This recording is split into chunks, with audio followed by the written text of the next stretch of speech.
Bueno, hermanos, creo que vamos a continuar. ¿Todos están conectados? Sí, Bien. Mi hermana, hablando de los sueños. La palabra de Dios dice que Dios se comunica de muchas maneras. Eso es cierto. Para Dios no hay límites de qué forma se puede comunicar. Pero en nuestro tiempo, hablando de este tiempo que estamos ahora, Dios se comunica de una manera principal o de una manera, le puedo decir, de la manera más importante de la cual se comunica es a través de la palabra. Por eso es que dijo Jesucristo que nosotros ya tenemos completo la forma de cómo Dios iba a comunicar. Primero, dice que en la palabra tenemos la ley y los profetas. En la palabra tenemos los apóstoles. En la palabra tenemos los escritos de Jesucristo. A través de eso, Dios se comunica. Eso se llama la revelación directa de Dios. Entonces, Dios se comunica por la palabra. Sin embargo, no quiero dejar por fuera ni tampoco decir, no, los sueños ya no sirven. Pero para que Dios se comunique a través de los sueños, es de una manera extraordinaria o excepcional. Cuando hablo de extraordinaria o excepcional, quiero decir que es casos especiales. O sea, ya es algo extraordinario, algo único, se puede decir. De esa manera tal vez se puede comunicar Dios. Pero para que nosotros le pongamos atención y le hagamos caso a los sueños, tiene que, en este caso, cumplir con ciertos requisitos. El primer requisito para que Dios se comunique a través de un sueño es de una persona que no sepa leer, por ejemplo, o que no haya entendido la palabra de Dios. Eso por un lado. Por otro lado, para que sea una voz de Dios o un anuncio o un comunicado de Dios a través de un sueño, tiene que cumplir con lo que se cumplió y se hizo con, en este caso, con Samuel. Cuando Samuel era niño, en Primera de Samuel dice que Dios habló con Samuel. ¿Cómo habló? Cuando era niño dice que Samuel escuchó de noche hablar y le dijo, Samuel, Samuel. Y Samuel pensó que estaba hablándole Elí. Pero Elí no estaba hablando, estaba durmiendo. Se fue Samuel se fue donde Elí le dijo, maestro, ¿tú me estás hablando? ¿Tú me llamaste? Dijo, no. Así sucedió tercera vez y a la segunda vez que Dios le habló a Samuel, Elí le dijo, mira, la próxima vez que te escuches esa voz y Dios te hable, diles, Dios habla porque tu siervo escucha. Entonces, 3 veces habló Dios a través de un sueño a Samuel. Ahora yo puedo decirle que la persona que piensa o que crea que Dios le habló a través de un sueño, tiene que hablarle repetidamente 3 veces y el mismo sueño. Y puede ser en la misma noche o puede ser en noches diferentes, no importa. Por ejemplo, que Dios me hable y me diga, tienes que hacer esto, o tienes que cambiar en esto, o tienes que mejorar esto, o tienes que ayudar en esto, pero tiene que ser por lo menos 3 veces el mismo sueño. ahí yo creo que Dios me está hablando. Y si sueño algo que Dios, entre comillas, yo pienso que me está hablando, yo pienso que, o mejor dicho, debo preguntarme a mí mismo, y como se lo ha comprobado científicamente, que muchas veces se sueña porque ha comido demasiado o porque está muy preocupado por un problema. Eso no es palabra de Dios. De esa manera no habla Dios. ¿Sí? Pastor, una pregunta. Y eso al Samuel creo que le habló, o sea, antes de Cristo, ¿no? Y después de que vino el Cristo, o sea, después ha pasado eso. Sí ha pasado eso. Sí ha hablado en sueños. Aquí, En el libro de Hechos está registrado, perdón, sí, en el libro de Hechos está registrado de cómo Dios habló. En este caso, no estoy tan claro, pero no recuerdo el nombre de este hombre que habló y le habló en sueños. No recuerdo ahorita, pero sí hay una evidencia de que habló en el Nuevo Testamento, en el libro de Hechos. Pero el punto aquí es, ¿ya estaba escrito el libro? El libro o el Nuevo Testamento ya estaba escrito? No. No estaba escrito. Por eso Dios necesitaba hablarles, porque todavía no tenían el Nuevo Testamento. Para que pueda escribirse, se hablaba también, ¿no? Sí. Ahora nosotros necesitamos, aparte del Nuevo Testamento, del Antiguo Testamento, necesitamos más palabra de Dios. Ya no, ya tenemos en nuestras manos ya para poder comunicar con Dios. Ya. ¿Qué dice el libro de Apocalipsis? En el último capítulo, en los últimos versículos, dice que todo lo que se necesita el ser humano ya está escrito, está dicho. Y nadie debe aumentar ni quitar ni una jota, dice, nada. ¿Sí? Entonces, lo que Dios ha querido hablar con el ser humano ya está escrito. Pero sin embargo, si hay casos excepcionales, estoy diciendo fuera de la palabra, y puede haber que Dios le hable a un hombre que no sabe leer ni escribir y que vive en el fondo de la selva, allá donde no existe la ciencia ni la tecnología, y que Dios le habla y le diga, sal de ahí de tu tierra y vaya a la ciudad y allá encontrará un hombre que que te hable de mi palabra. Eso puede suceder. Pero ya digo, debe cumplir con esos requisitos. Entonces, aquí en nuestro medio, rara vez Dios podrá hablar a una persona en sueños, pero no siempre va a ser esa la regla. No voy a decir que todo lo que sueño es palabra de Dios. Eso no es correcto. Lo que puede pasar es, en nuestro medio puede Dios de pronto permitir es que sueñe algo, pero siempre va a ser con ese requisito. 3 veces mínimo, el mismo sueño. Cuando Dios quiere hablar, puede hablar repetidamente. ¿Sí? Ese es el requisito. Y si no, si sueña solo una vez y dice Dios me habló de esa manera, eso ya es porque comió demasiado o porque está preocupado de algún pecado o de alguna cosa. La intención también. ¿Sí? Eso sí, puede ser. Dejemos ahí eso y vamos a lo que nos compete, a lo que estamos. Les voy a compartir el segundo libro. A mí.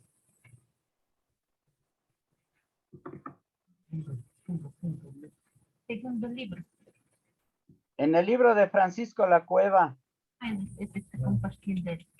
quiero que pongamos atención a algo muy importante que quisiera que ustedes lo tomen atención.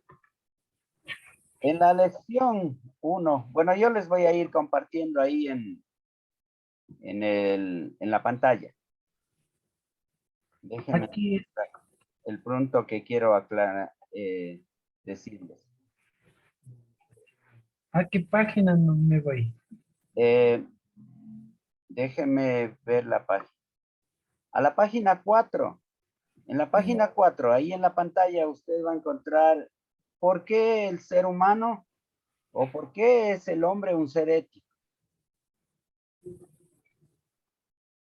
¿Por, por qué es el hombre un ser ético? Ya. Ya. Hermana Emma, por favor ayúdeme leyendo estos dos párrafos, los dos primeros, los que están ahí resaltados en azul.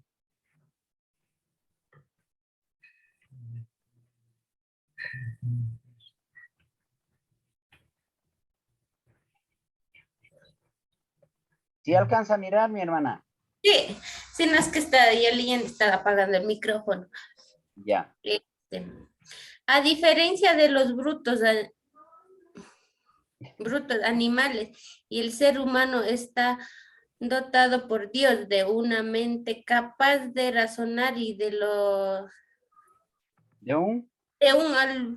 de un albedrío responsable. El animal nace ya hechos, sigue en su conducta las leyes de las herencias y aceptan por instinto a las situaciones, mientras que el ser humano se va haciendo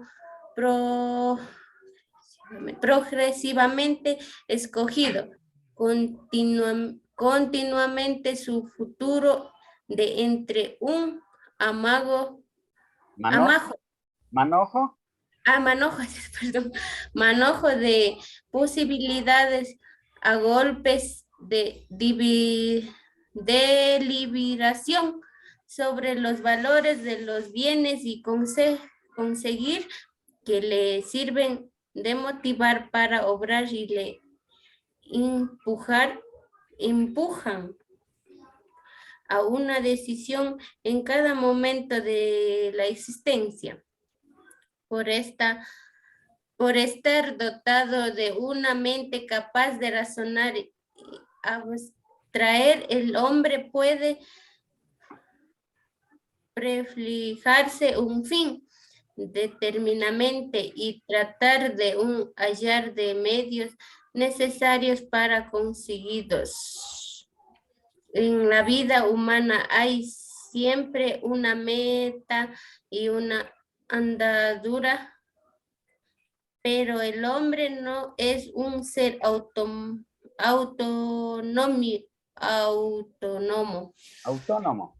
autónomo, pues que es un ser creado y por tanto es limitado y relativo. Nada hay absoluto en el hombre. No entiendo ¿No dentro. teniendo? Se me ha bajado la batería, no veo esta. No entiendo dentro de sí mismo la fuente de su propia perfección y la felicidad depende existencialmente del creador que le ha señalado la mente y el camino de Dios. La fe de venir, por tanto, todos los normativos para su comportamiento ético. Ya.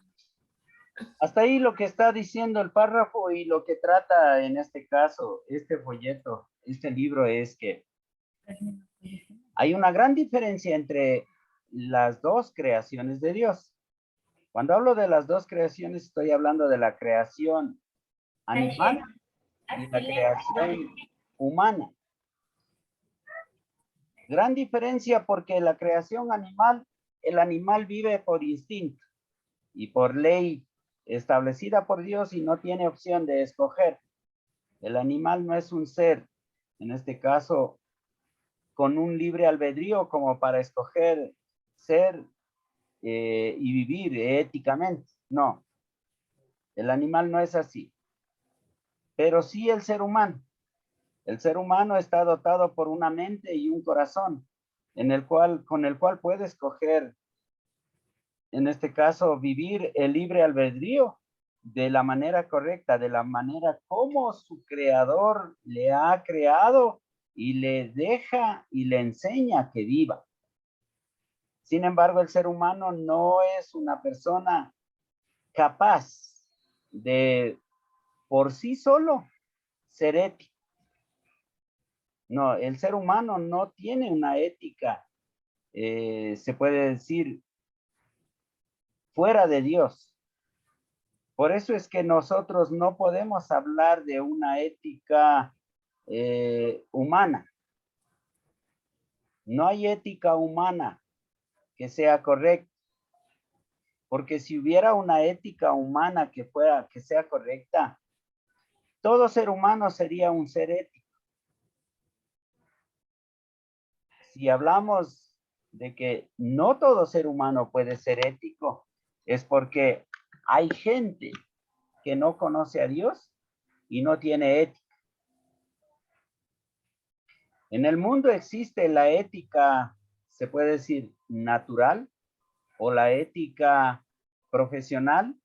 Existe la ética de pronto bajo la ley del ser humano, pero es una ética, se puede decir que es relativa. Cuando hablo de una ética relativa, hablo de que es una ética a conveniencia. Es una ética creada por el ser humano, no dada por Dios. Pero cuando hablamos de la ética cristiana, ahí sí estamos hablando de una ética con un fundamento infalible. Y cuando hablamos de la ética infalible, estamos hablando de una ética que tiene un fundamento. Y ese fundamento es la palabra de Dios. Y si hablamos de que la ética tiene el fundamento de la palabra de Dios, es porque es de Dios. Dios es el que nos enseña cómo debe ser la conducta del ser humano. Y la conducta del ser humano, en este caso, hablando específicamente del cristiano, debe ser tal y cual como es la de su creador. Si hablamos de una ética cristiana, estamos hablando directamente de que nosotros como cristianos, como creyentes, debemos ser tal y cual como nuestro creador. En este caso, el ejemplo y el modelo siempre será Jesucristo. Jesucristo es el modelo de ética que todo cristiano debe tener. A Él debemos seguir, como Él debemos llegar a ser, como Él debemos buscar nosotros, pensar, hablar y oír, todo, hacer todo, tal y cual como lo hizo Jesucristo. No lo vamos a hacer a la perfección por ahora, pero sí vamos a ir aprendiendo poquito a poquito. Todos los días tenemos que aprender a la misma forma de vida que tuvo Jesucristo. ¿Sí? Ahora, aquí ustedes ven en la pantalla, les señalo ahí la ética, o existe para el hombre una ética meramente natural. No existe. El hombre natural prácticamente ha sido deteriorado. Lo que dice en Romanos 1, aquí les señalo, ¿no? Romanos 1, 18, hasta el 8 y el 7 dice que el ser humano prácticamente se ha vuelto un ser depravado, un ser corrupto, un ser pecador. Ha negado la creación de Dios y ha negado su uso natural. ¿Sí? Eso es lo que es el ser humano ahora. El ser humano se puede decir que es capaz de matar a sus semejantes sin contemplación, sin miedo. Y eso es antiético. Ahora no sé si ustedes han escuchado las últimas noticias de estos tiempos. ¿A cuántos han matado ya? Hablando de ¿cómo es? En este caso de la guerra que están haciendo entre Ucrania y Rusia.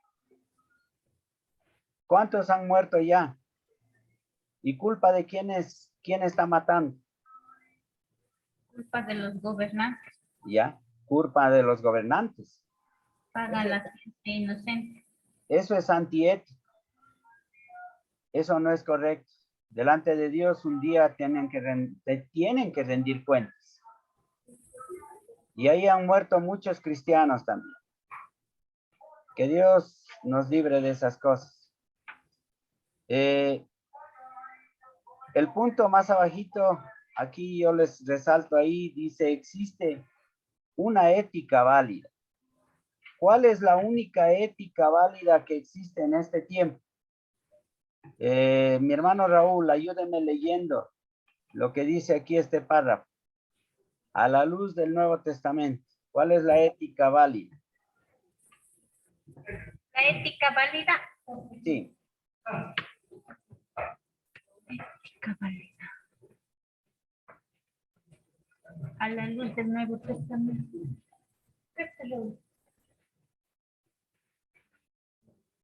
¿Puede ayudarme con esa lectura?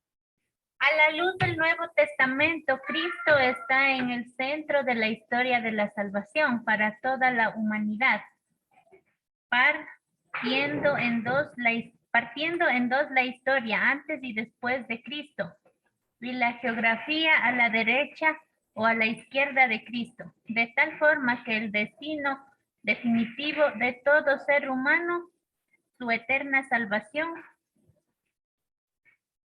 o perdición, depende solo y necesariamente de la siguiente alternativa: creer o no creer, es decir, aceptar o rechazar a Cristo como único Salvador, necesario y suficiente. Toda la conducta, todo el comportamiento ético del ser humano está ya tipificada como fruto de una de esas dos raíces, fe o incredulidad. Lugares clave son Juan 3, 14, 21, Romanos 3, 19, 31, 2, 8, Corintios 5, 14 al 21. Ya. Entonces, la ética, la única ética cristiana válida es la de aquel que ha recibido la salvación.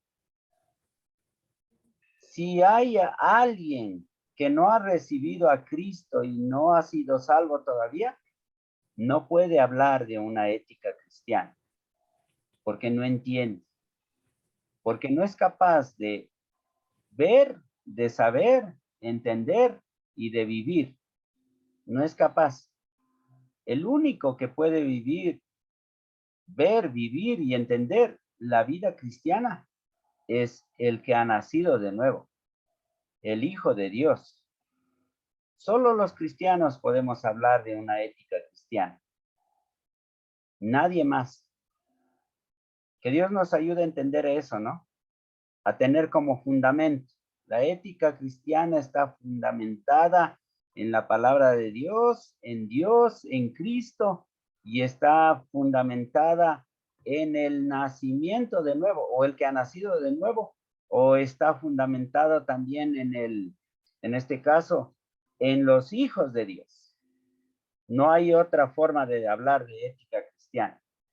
No podemos exigir una ética cristiana a los no creyentes. Los no creyentes tienen otros tipos de ética. Y eso es lo que viene en este segundo o en esta siguiente lección, en la lección 2.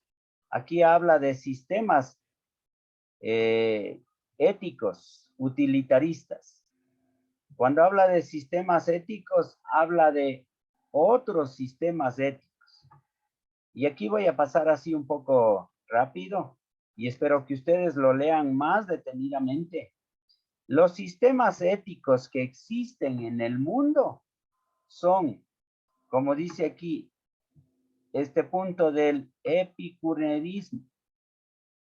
Cuando hablamos de epicureísmo, estamos hablando de una ética humanista, de una ética, en este caso, que solo el hombre o las personas se han inventado.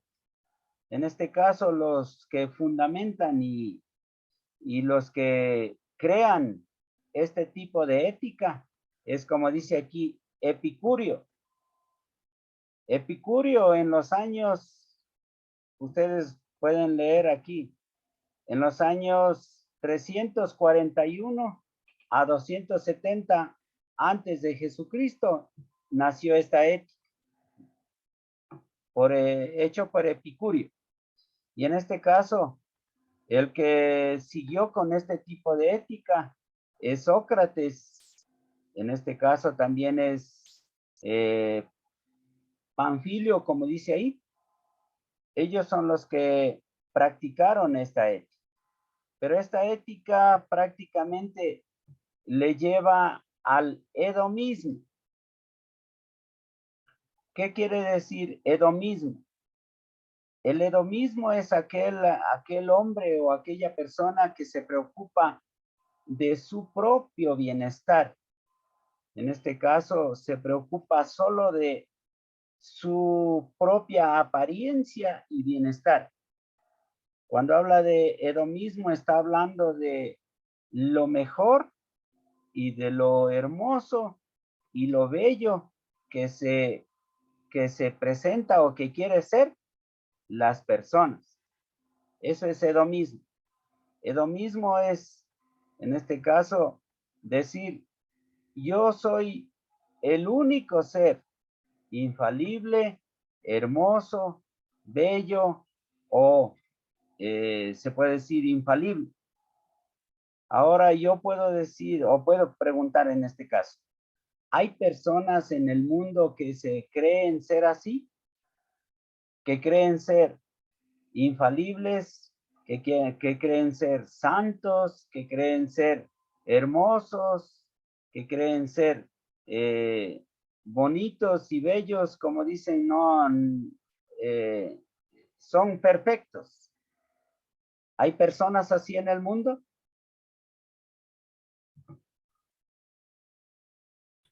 Sí, sí hay, pastor.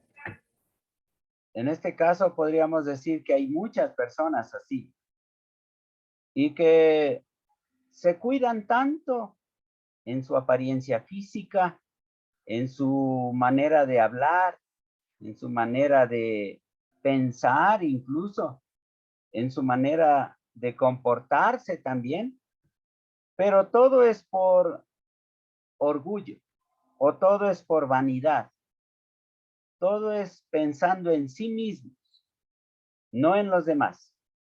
Eso es el hedonismo, ¿sí? Epicurio es el creador de esta ética. Más adelante miramos que hay otro tipo de ética, como dice aquí, el utilitarismo. El utilitarismo o la ética utilitaria es la que se preocupa de que todos estemos bien, de que todos vivamos bien. Se cuidan o se preocupan de buscar que todos vivan bien de acuerdo a la ley o de acuerdo a las normas de vida que pone ciertas sociedades o ciertos pueblos, buscando el bienestar de todos los demás, de todo el pueblo, de todas las personas. ¿Sí? En este caso, este tipo de ética, en este caso dice que la practican o nació déjeme ver, aquí está. Fue, dice, Jeremías Bullman, en estos años, en el año de 1748, 1832, quien formuló esta doctrina o este tipo de ética. Él es el que formuló esto. Esta es una más de las éticas. Vamos a ver más abajo, hay otra ética. La ética o la crítica utilitaria. En este caso es los que critican a esta ética, a la ética utilitaria. Tenemos que nosotros aprender de estas éticas para ver cuál es la correcta o cuál es la mejor, o qué es lo que debemos nosotros como cristianos mirar, qué es lo que nosotros debemos ponerle atención. En la lección 3, hablando de los sistemas éticos, nos encontramos con este tipo de ética, con el intuicionismo. La ética del intuicionismo. ¿Qué es esto o a qué se refiere? Mi hermana Emma, no sé si todavía está por ahí o se fue ya de ahí. Hermana Emma.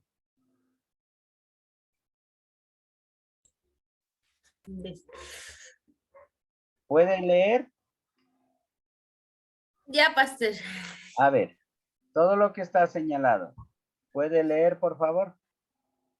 La doctrina del intuicionismo ha sido formulado de diversas maneras, pero la nota común es que es contraria a Al hedoísmo. al hedonismo. Kant observó que mientras los epicúreos hedonistas consideraban que el placer era la única virtud, los estoicos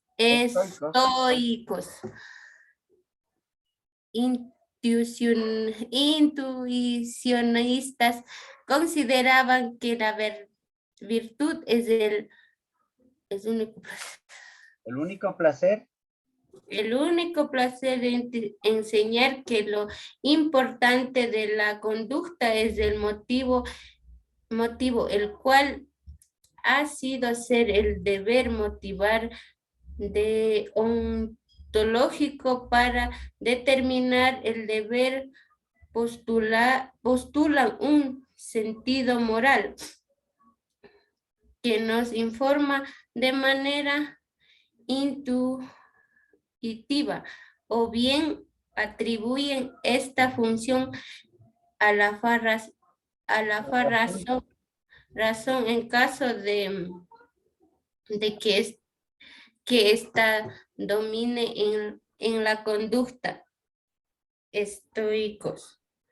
Los estoicos añadieron además otros principios de la buena conducta, es la que está en armonía con la naturaleza entera.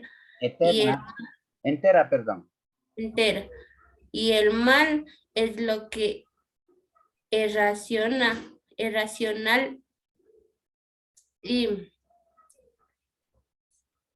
en consecuencia un ladrón, por ejemplo, ha quebrantado la ley del respeto mutuo de la propiedad de cada uno, ha obrado en contra de sus propios intereses irracionalmente. Considera también que las acciones son el mismo. En sí mismo. Intrínsecamente bueno o malas, o sin considerar los resultados ni la consecuencia. Entonces, el intuicismo o la ética intuicista lo que está tratando de decir es que hay una diferencia entre la ética, en este caso edomista, con la ética de la intuición. La ética edomista trata en sí de el placer de la vida o del vivir placenteramente, mientras que el intuicionismo dice que debemos aprender a vivir en comunidad y que todos vivamos bien, no solo por individual. O sea, no debemos ser tan egoístas. Uno de los padres de esta ética es Kant. En este caso, filósofo. El filósofo Kant es el que pensaba y el que apoyaba este tipo de ética, de que debemos pensar también en los demás, no solo en nosotros egoístamente. Ahora, ¿por qué les hago leer esto y por qué es necesario conocer y leer esto? Es porque En el mundo existen este tipo de éticas. Hay personas que son edomitas, hay personas que son intuitivos o intuicionismo, que piensan en la ética de la intuición. El edomita es el que piensa por sí mismo, es el egoísta. Y el intuicionismo o es el que piensa en los demás, también está por ayudar a los demás. Entonces, ese tipo de gente existe en el mundo. Ahora, más abajo, ahí les comparto un poco en la pantalla, el purismo moral de Kant. En este caso, cuando habla de el purismo moral, les leo el pasaje o el párrafo. Dice, la ética kantiana tiene mucho en común en las instituciones, aunque la facultad que rige nuestra conducta, según Kant, no es la intuición, sino la razón práctica, que él distingue de la razón pura, pero también él pone el mismo énfasis exclusivo en el motivo, dice. No hay nada bueno sino una buena voluntad. En el imperativo categórico, el deber por el deber y no hipotético, considerando las circunstancias, dice, para determinar el contenido de la ley moral, formuló 3 principios, de los cuales los 2 primeros son básicos. En este caso, aquí están los 3 principios. Primero dice, las reglas de la conducta han de ser universales, como universal son a priori, las reglas de la lógica y las de las matemáticas. La inmoralidad consiste así en buscar excepciones a nuestro favor. Número 2, hay que tratar a los hombres como fines en sí y no como medios. Cada uno de nosotros debe pensar en comunidad, está diciendo aquí Kant. No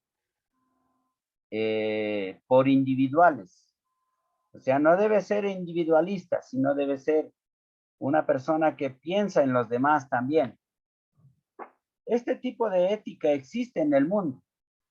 El mundo siempre estará pensando y diciendo, vamos a vivir como comunidad, no como individual. No hay que ser egoístas. Pero ni siquiera se acuerdan ni mencionan a Dios. Para ellos no es necesario la palabra de Dios. Para ellos lo único que les vale y les funciona es la filosofía. En este caso, la filosofía griega, donde está Platón, donde está Sócrates, donde está Kant, donde están estos filósofos que les ayudan a pensar, donde está Epicurio y donde están otros filósofos más. Hasta aquí podemos mirar que hay sistemas filosóficos que gobiernan al mundo. Hasta ahora no miramos que usen o hablen de Dios. Más abajo, por último, se puede decir que existe la ética evolucionista. La ética evolucionista trata de que el mundo debe preocuparse en que todos vamos a evolucionar y todos vamos a avanzar. Todos debemos avanzar. Aquí como padres de la ética evolucionista está Hegel, está en este caso Manuel Kant, también es otro de los evolucionistas, y también hay otros evolucionistas que de pronto ustedes cuando pasen por aquí, por esta parte leyendo, van a encontrarse con otros padres de en este caso, evolución o de la ética evolucionista. Para no cansarlos más y para no pasar más tiempo aquí, estas éticas que hemos mirado hasta aquí, hasta este capítulo 4, podemos decir